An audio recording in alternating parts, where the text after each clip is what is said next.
Sumber data berikutnya yang akan kita pelajari adalah database. Database ini selain bisa menjadi tujuan data, yaitu tempat data disimpan, bisa juga berlaku sebagai sumber data. Misalnya database customer gitu ya, atau database produk dari sebuah toko online. Nah, ini bisa menjadi sumber data pipeline atau arsitektur data misalnya untuk membuat aplikasi marketplace online. Nah, pertama-tama kita akan pelajari pengertian dari database ini. Database sendiri adalah kumpulan data yang terorganisir dan disimpan secara sistematis, agar dapat diakses, dikelola, dan diperbaharui dengan mudah. Database secara umum dibagi menjadi dua jenis, yaitu relational database dan non-relational database. Biasanya database ini dikelola dengan sebuah software yang kita sebut sebagai DBMS atau Database Management System. Kita akan pelajari dulu relational database. Nah, relational database menyimpan data dalam bentuk tabel yang memiliki hubungan satu sama lain. Jadi ada hubungannya. Itulah kenapa namanya relasional. Setiap tabel memiliki primary key untuk mengidentifikasi data secara unik. Nah, jadi ciri-ciri relasional, satu, dia memiliki primary key. Kemudian menggunakan struktur query language atau SQL untuk mengelola datanya. Nah, biasanya database ini digunakan pada sistem perbankan, e-commerce ya, atau marketplace, misalnya seperti Shopee, kemudian Tokopedia, atau aplikasi manajemen karyawan.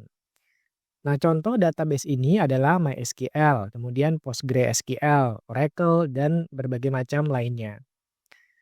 Nah, ini adalah contoh relational database. Nah, misalnya kita punya data rating, di dalamnya ada kolom ID, ada kolom rating, ada kolom user ID, ada kolom movie ID. Kemudian ada data lainnya, yaitu data user, di dalamnya ada ID, first name, last name, dan email.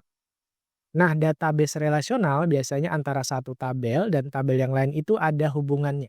Misalnya nih ya, di tabel rating ada user ID yang merupakan ID di tabel user. Nah, berarti ada relasinya antara dua tabel ini. Nah, itu adalah ciri relational database. Nah, kemudian ada namanya non-relational database atau NoSQL. Database ini adalah database yang tidak menggunakan struktur tabel seperti dalam relasional. Jadi dia selain dari relasional. Database ini lebih fleksibel dan dapat menangani data yang besar serta tidak terstruktur dengan baik. Nah, database ini biasanya digunakan untuk menyimpan data yang unstructured. Nah, masih ingat ya jenis-jenis data? Ada yang structured, ada yang unstructured.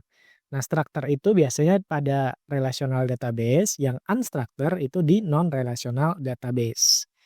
Nah, non-relational database ini bisa digunakan untuk menyimpan berbagai macam format data, misalnya JSON, XML, key value, dan lain sebagainya.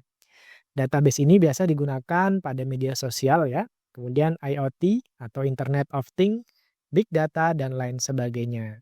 Contohnya itu adalah MongoDB, ada Couchbase, Amazon DynamoDB, dan sebagainya. Banyak sekali perusahaan yang menyediakan service atau tools non-relational database ini. Nah, ini adalah contoh-contoh pola atau penyimpanan data pada non-relational database ya. Ada key value, ada column family, ada graph, ada dokumen. Nah, kalian bisa explore sendiri ya untuk contoh-contoh NoSQL ini karena materi mengenai database ini sebenarnya sangat banyak ya. Saya bisa buat kelas sendiri untuk membahas mengenai database.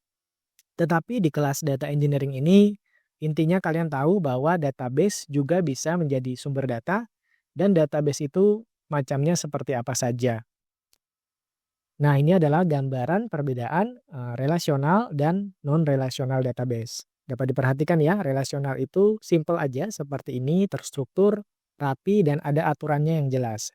Sedangkan non-relational database itu bisa dalam bentuk bermacam-macam.